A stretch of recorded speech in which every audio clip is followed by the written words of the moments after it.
Opa, André aqui. Hoje a gente vai falar sobre um tema que vira e mexe, as pessoas estão discutindo, que é ensinar a criança a se defender. Poxa, ensino meu filho a se defender no ensino, será que a criança deve revidar, será que não deve, isso vai estimular a violência nela, não vai? Poxa. Esse é um tema, é uma dúvida muito comum entre os pais. A gente vai falar um pouco sobre isso, qual que é a minha visão sobre isso, a minha perspectiva, e como que eu lido com meu filho nessa questão. Quando o Miguel estava ali pertinho de completar 2 anos, eu não lembro se ele já tinha completado ou se tinha acabado de completar, mas estava muito próximo ali. A gente foi visitar um casal de amigo, o mineiro, o Vandeck e a Rosana. Eles têm a Helena, a filhinha deles, tem uma idade muito próxima do Miguel, acho que são semanas de diferença. E também tem um outro casal de amigo lá, o Marcel e a Lisa, que tem a Laura. Eu acho que a Laura é uns 6 meses mais velha que a Helena e que o Miguel. E a gente tava lá, pô, foi comer um feijão tropeiro gostoso que o mineiro fez. E tava as crianças brincando, né? Aquela coisa toda lá. E teve uma hora que o Miguel, se eu não tiver enganado, ele pegou, tava com um brinquedo lá da Helena, não tenho certeza. E a Helena foi, pediu o brinquedo pra ele não deu, ela puxou, ele segurou, ela começou a bater nele, ele bateu de volta. Aquelas coisas que acontecem de criança. Eu não tô dizendo aqui que o Miguel tá certo, que a Helena tá certa, não, cara, faz parte das relações ali com as crianças quando elas estão muito novinhas. E quando eu vi aquela cena, eu fui pra cima do Miguel. Eu falei, não, Miguel, não faça isso, não sei o que, aquela coisa toda. E ele tomou um susto. Aquilo foi um momento muito forte pra ele. Foi um momento bem impactante, que marcou ele. Ali eu gerei um trauminha no Miguel. E aí depois a mãe da Helena até falou, não, veja bem, foi assim e tal, a Rosane. E eu percebi que foi muito forte e até chamei o Miguel para conversar. Falei, poxa filho, desculpa, o papai se excedeu e pá. Conversei com ele ali, mas já estava feito. Não estou dizendo que não é importante pedir desculpa. Isso é assunto para outro vídeo, mas sim é importante conversar com a criança. E já passou esse tempo que os pais estavam nunca pedindo desculpa para os seus filhos. E aí beleza. Quando foi algumas semanas depois, acho que foi algumas semanas, se não no máximo 2 meses depois, eu tava no Habib's, a gente morava perto do Habib's, eu sempre levava o Miguel lá pra brincar, tinha um parquinho bacana e tal, era pertinho da nossa casa. A gente tava no Habib's e ele tava no pula-pula com outro menininho, não sei porquê, teve uma situação lá que o outro menino começou a bater no Miguel. Não era, é um menino que conheceu lá na hora, não conhecia antes não. Aí começou a bater no Miguel, o Miguel começou a apanhar e ele ficou parado, apanhando, chorando. E eu fui lá, né, intervi, ajeitei a situação. E eu fiquei pensando, caramba, por que o Miguel não se protegeu? E aí passou, né? Quando foi algumas semanas depois, a Bárbara, mãe do Miguel, disse que saiu pra passear. Falou, André, eu tô preocupado, poxa, eu fui passear com o Miguel. E aí a gente saiu com uma colega dela, que tem um filho que é 1 ano mais velho que ele. E o outro menino bateu nele e ela falou, ele ficou parado, apanhando, chorando. Exatamente do mesmo jeito que eu tinha visto lá no Habib's. E eu falei, caramba, velho, por que será que o Miguel tá agindo assim? Na época eu não tinha esse entendimento. O tálamo é uma área do nosso cérebro, ele recebe os estímulos visuais e auditivos. É como se a função dele, uma das funções dele, fosse traduzir para o cérebro, para a linguagem do cérebro, o que ele está recebendo de estímulo visual e auditivo. E o tálamo manda essa informação para o neocórtex, que é o nosso cérebro mais desenvolvido. O neocórtex processa essa informação e toma uma decisão. Só que o neocórtex ele faz uma análise profunda da informação. É como se existisse um conselho, esse conselho se reunisse e falasse, poxa, a gente tem aqui um problema, o que a gente vai fazer? E aí cada um do conselho, uma reunião lá com os conselheiros, cada um desse a sua opinião, desse a sua perspectiva e chegasse numa análise complexa do problema. Ou seja, ele demora força de expressão para tomar uma decisão. Só que o que acontece?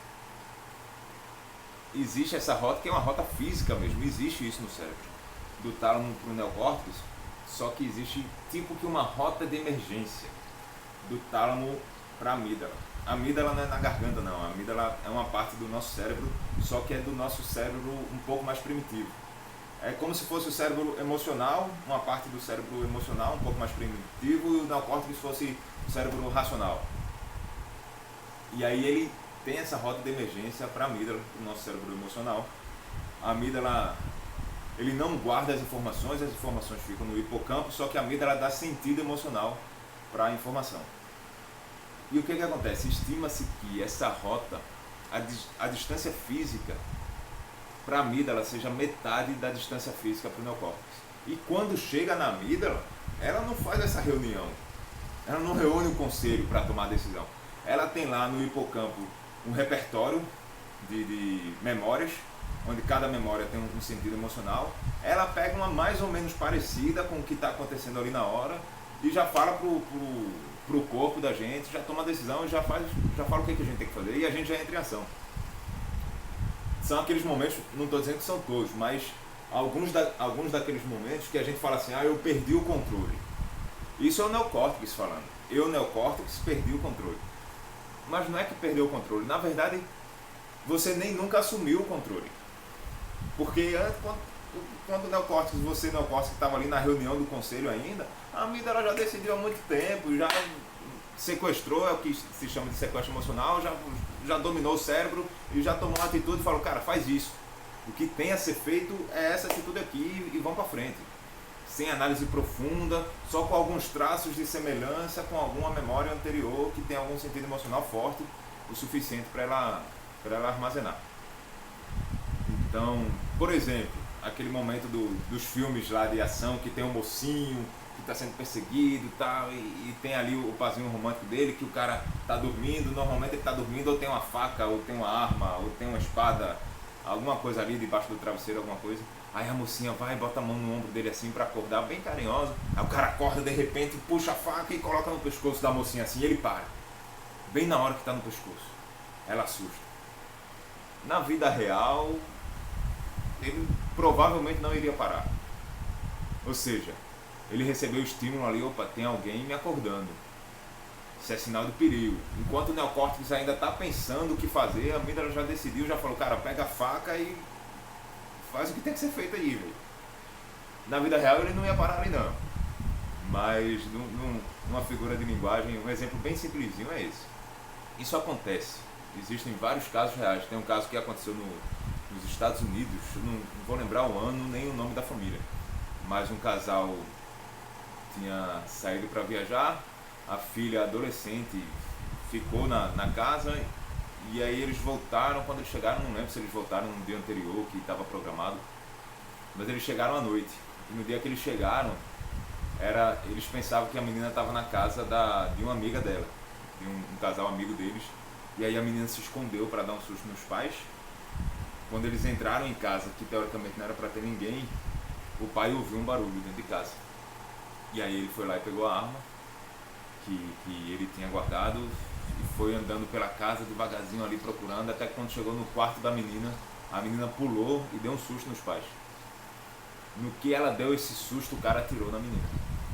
Isso é uma história real. A amígdala pegou uma semelhançazinha ali de alguma coisa, cara, isso aí é um bandido.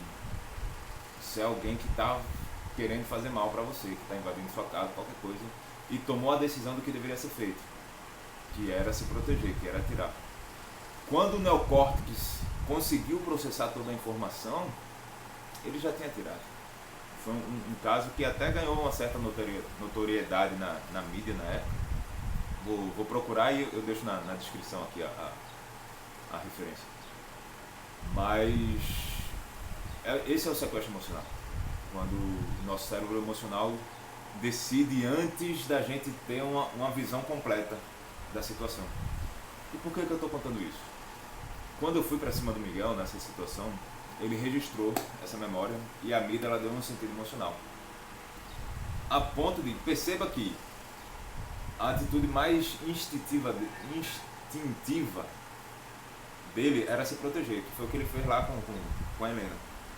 Mas quando ele viveu essa situação que eu fui pra cima dele, ele armazenou essa memória e quando ele se envolvia numa outra situação semelhante com algum coleguinha, a atitude dele era ficar parado, apanhando. Porque era melhor ficar parado apanhando do que receber a bronca que ele recebeu do pai. Porque se ele se defendesse, a memória que ele tinha armazenada dizia que ele ia levar essa bronca do pai, então, poxa, melhor decisão era ficar parado com ele. E, gente, isso foi há 3 anos atrás. Até hoje, eu tenho ensinado o Miguel. Por causa desse momento. Até hoje eu estou trabalhando para superar isso. Hoje ele já está bem mais desenvolvido nesse ponto, mas ele ainda não está 100% desenvolvido. Uma atitude que eu fiz, quando ele tinha lá com 2 anos, ele está com 5 anos, ainda hoje eu estou trabalhando isso. E aí um dia eu fui buscá-lo na escola, ele já estava perto de completar 3 anos, se eu não estiver enganado. Fui buscá-lo na escola e ele falou: papai, um coleguinha me bateu hoje. A gente estava no carro, ele na cadeirinha, né, voltando para casa, e eu voltei para casa pensando: caramba, o que eu vou ensinar para o meu filho, velho? E agora, o que eu faço? Eu na escola dominical, poxa, eu cresci ali na escola dominical, eu aprendi que eu tinha que dar outra face.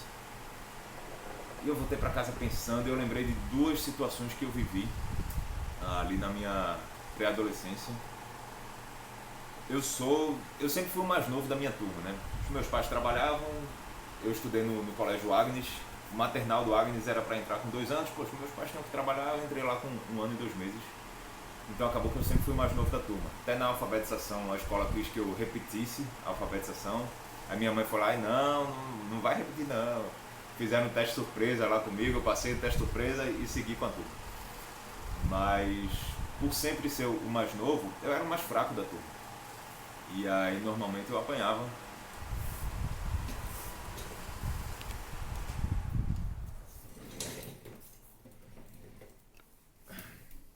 Por ser o mais fraco da turma, quando tinha alguma confusão, normalmente eu perdia fisicamente falando. Eu apanhava, né? Só que normalmente eu me defendia. Mesmo perdendo fisicamente, mesmo, poxa, acabava apanhando mais ainda, normalmente eu me defendia. Só que teve 2 situações que eu não me defendi. Eu levei um murro no rosto, inclusive as 2 foi do mesmo menino. Eu levei um murro no rosto, um foi na 5ª série e outro foi na 7ª série. E eu não fiz nada. Simplesmente não fiz nada. E de todas as brigas que eu me envolvi, e faz parte, gente, moleque briga de vez em quando, cara, acontece. Todas as brigas que eu me envolvi, essas foram as 2 que mais me machucaram. Não fisicamente. Fisicamente foi até menos. Porque eu revidava e acabava que apanhava mais.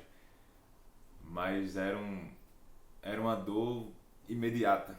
Que com pouco tempo, cara, se resolvia. Eu sentia muita raiva porque eu não conseguia vencer os meus oponentes. E eu ficava com muita raiva, mas aquilo passava ali naquela hora. Era algo pra fora. Essas 2 vezes que eu não me defendi, foram vezes que me agrediram pra dentro. Porque aquilo ficou rodando na minha cabeça e eu ficava pensando: caramba, por que eu não me protegi? Por que eu não revidei? Por que eu me acovardei? Por que eu não fiz o que tinha que ser feito?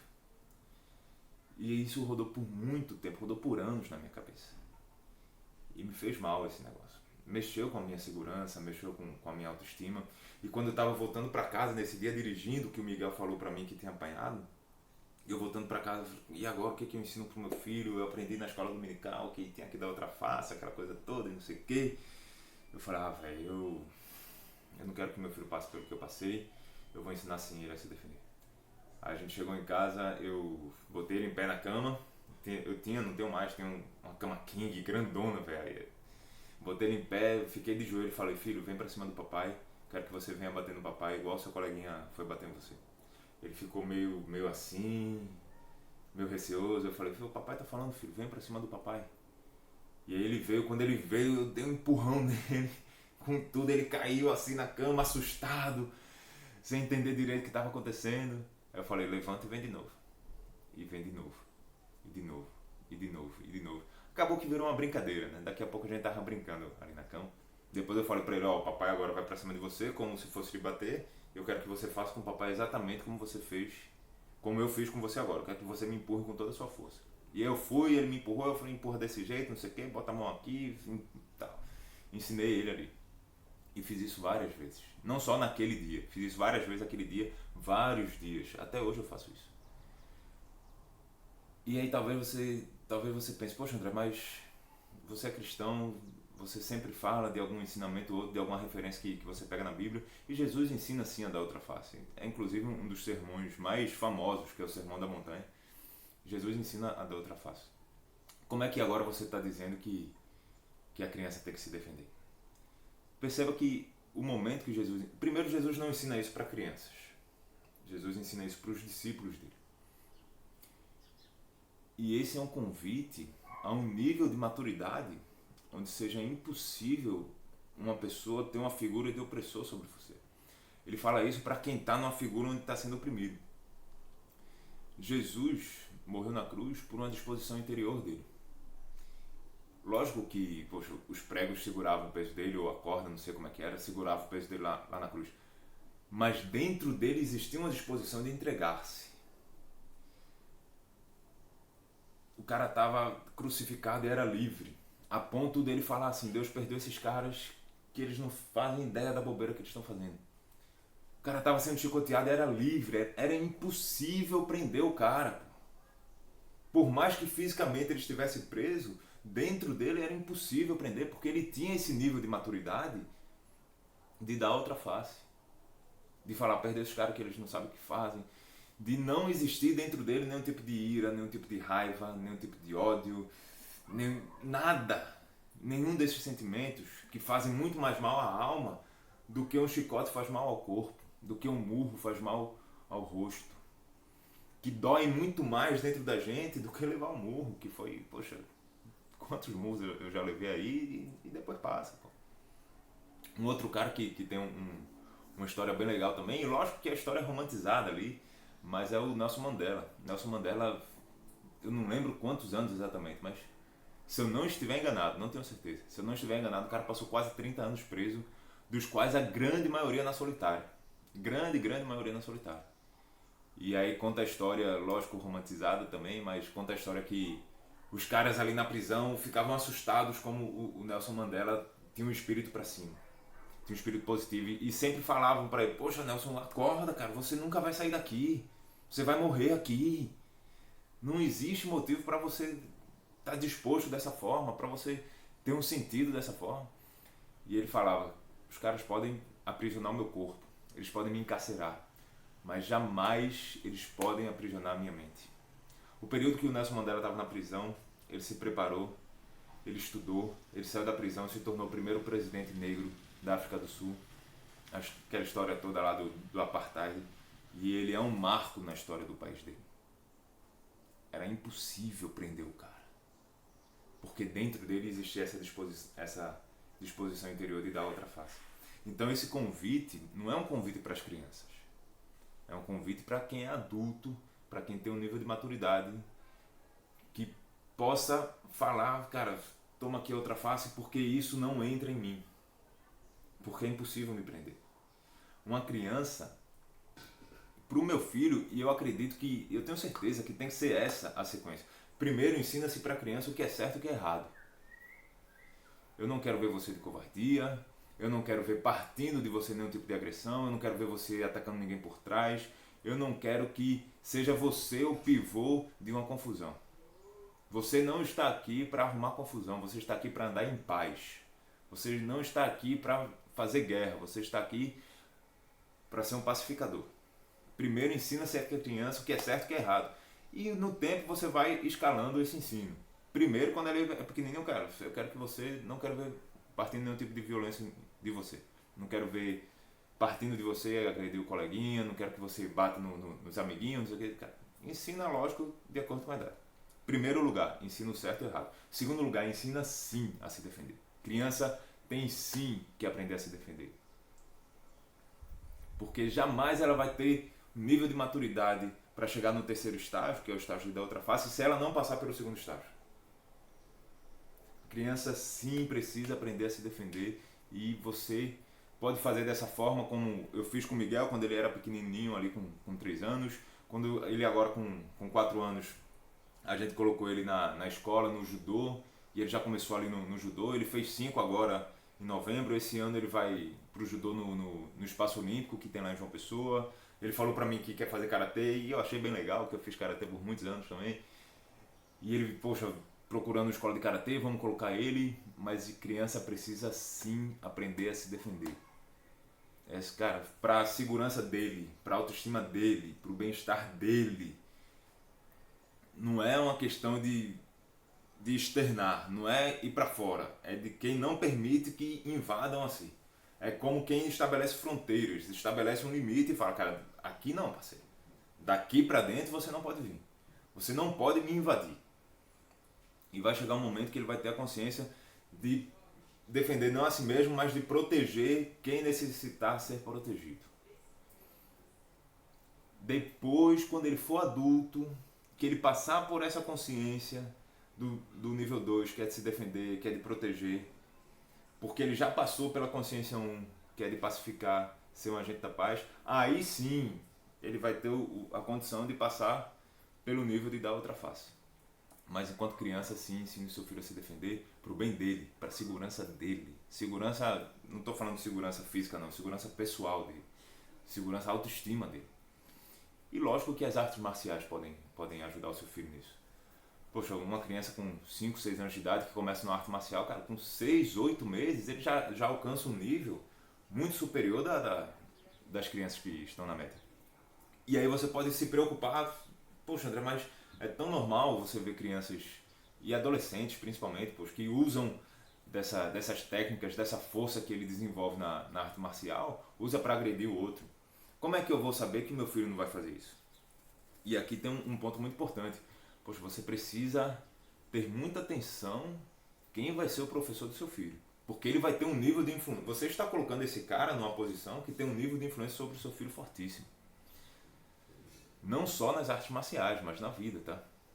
Então, primeira coisa, perceba qual é a postura desse professor. Se é uma postura de quem agride ou de quem protege. Ah, não dá para perceber porque, poxa, é pouco tempo que eu tenho para selecionar. Eu não tenho como acompanhar o cara por um ano. Perceba a postura dos alunos mais antigos dele. Das pessoas, dos garotos que estão caminhando com ele há mais tempo. É uma postura de uma molecada que agride ou que protege. De quem busca confusão ou de quem busca paz. E olhando, você vai saber o que o seu filho vai ser ensinado. E uma outra coisa, busque pessoas com valores semelhantes ao seu. Porque o seu filho vai ser ensinado muito além do karatê, do judô, do jiu-jitsu, do que quer que seja. Então busque alguém que tenha valores semelhantes ao seu. Se você é espírita, seria bom que você achasse um professor espírita. Se você é católico, um professor católico. Mas alguém que compartilhe valores semelhantes ao seu, porque ele também vai educar seu filho. Ele também vai fazer parte do processo educacional do seu filho e ele é uma referência. Você está colocando esse cara numa posição de referência, esse cara ou essa mulher. Ele dos mesmos valores que você. Tá bom? Então, essa é a sacada de hoje. Sim, ensine seu filho a se defender. Cuidado com a forma como você reage com seu filho. Resumindo, foi o que eu falei lá atrás. Aquele momento que eu fui pra cima do Miguel com tudo, gerou nele uma memória emocional que fez ele ficar travado e ele apanhou várias vezes dos coleguinhas. E aí, poxa, eu passei muito tempo, até hoje eu estou trabalhando isso com ele, porque é uma memória emocional fortíssima contra estímulos racionais. Na brincadeira envolve um pouco de emoção, mas não se compara com aquele momento que eu tive de ir para cima dele. Então até esses estímulos racionais sobrepujarem essa memória emocional demora mesmo. Ensine o seu filho que é certo e errado, ensine sim ele a se defender, sim a se defender. Um dia quando ele for grande ele vai ter maturidade suficiente para poder dar outra face, mas enquanto isso ele precisa de uma arte marcial, precisa de uma segurança interna, até porque quando ele estabelecer essa autoconfiança, essa segurança, ele vai se tornando meio que imbulinável, como fala lá na minha terra. Existe uma energia, não é visível, mas poxa, pessoa sente, bicho sente, existe alguma coisa quando uma pessoa tem uma segurança interior que ele vai se tornando imbulinável, vai sendo difícil de agredir. Existe ali uma energia que não dá para perceber, mas que dá para sentir. E que ele proteja também as pessoas que precisam ser protegidas, que estão ao redor dele. Isso sim vai fazer bem para ele, vai fazer bem para a formação dele enquanto indivíduo. Para que um dia, quando ele seja adulto, ele tenha maturidade suficiente para ser impossível encarcerá-lo. Porque mesmo agredido, dentro dele essa agressão não vai entrar a ponto dele poder dar outra face, dele poder caminhar uma segunda milha. Mas isso é coisa para quando ele for adulto. O que ele precisa agora é aprender a se defender. Valeu!